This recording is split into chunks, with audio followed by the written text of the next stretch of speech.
رسول علیہ السلام نے ارشاد فرمایا، جس نے کسی شخص کی مصیبت کو دور کیا، کسی مومن کی تکلیف کو دور کیا، وہ بیماری تھی اس کے علاج میں مدد کی، اس نے کہیں جانا تھا سواری پہ بٹھا کے لے گیا، وہ بھوکا تھا اس کو کھانا کھلا دیا، اس کی جوان بچی تھی اور گھر کی دہلیز پہ بوڑھی ہو رہی تھی، اس نے شادی میں مدد دے دی، اس کی کوئی بھی تکلیف، کوئی بھی مصیبت جس میں وہ پھنسا تھا اس سے اسے نکالا۔ اللہ تعالیٰ اس کے لیے دنیا اور آخرت میں آسانیاں پیدا کرتا ہے۔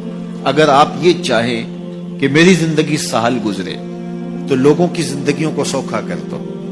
بعض اوقات ہمارے رویوں سے لوگ اوکے ہوتے ہیں۔ ایک بندہ مجھے کہنے لگا کہ بڑی پریشانیاں ہیں، تو میں نے کہا اللہ کی مخلوق کے لیے آسانیاں پیدا کرو۔ تو اس نے کہا میں تو کسی کو کوئی تکلیف نہیں دیتا۔ میں نے کہا کہ آپ کے گھر کے سامنے گلی کتنی چوڑی ہے؟ تو وہ کہنے لگا 12 فٹ کی گلی ہے۔ تو میں نے کہا کہ آپ نے جو تھڑا بنایا ہے وہ کتنا آپ نے بنایا؟ کہتا 3 سیڑھیاں۔ تو میں نے کہا کہ یہ اللہ کی مخلوق کو تکلیف نہیں ہے؟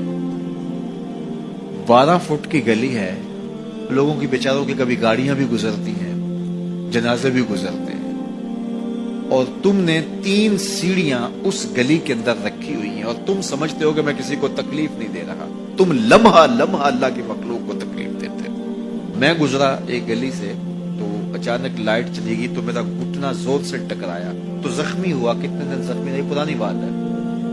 تو وہ کسی نے اپنے گھر کے سامنے 3 فٹ اونچا گٹر بنایا ہوا تھا۔ 8-10 فٹ گلی ہے اور 2 فٹ کا گٹر اونچا بنایا ہے، اور گلی سے ہم جا رہے ہیں تو گھٹنا لگا اور زخمی ہوا۔ پتہ نہیں کتنوں کے زخمی ہوئے ہوں گے، کئی بیمار گرے ہوں گے، لیکن اس نے اس کو ہٹایا نہیں ہے، اس لیے کہ وہ سمجھتا ہے کہ گلی پر اتنا تو میرا حق ہے۔ ہمارے دین نے تو ہمیں کس قدر آسانیاں سکھائی ہیں، کس قدر سہولتیں ہمارے دین نے ہمیں دی ہیں، اور لوگوں کی جان سوکھی رہے، لوگوں کو تکلیف میں مبتلا نہ ہونے دیں، لوگوں کو اذیت میں مبتلا نہ ہونے دیں۔ میں تو یہ بھی دیکھتا ہوں کہ لوگ 12 فٹ کی گلی ہے اور اس کے اندر دکان ہے، تو سامنے اس طرف کا جو ہے وہ موٹر سائیکل کھڑا کر کے تو اندر سے جو ہے وہ کوئی چیز خرید رہے ہوتے ہیں، تو باہر سے کوئی بیچارہ آ کے ہارن دے رہا اور کھلو جا، کوئی نہیں ٹکالی پہ۔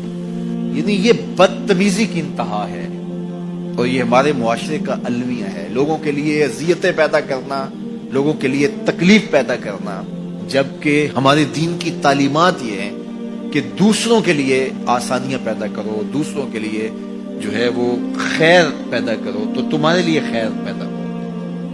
تو اس لیے فرمایا گیا کہ جس نے کسی شخص کے لیے آسانی پیدا کی تو اس کے لیے بھی آسانی پیدا ہوگی، لیکن صرف دنیا پہ نہیں ہوگی بلکہ اس کے لیے اس کے بدلے میں آخرت میں بھی آسانی پیدا ہوگی۔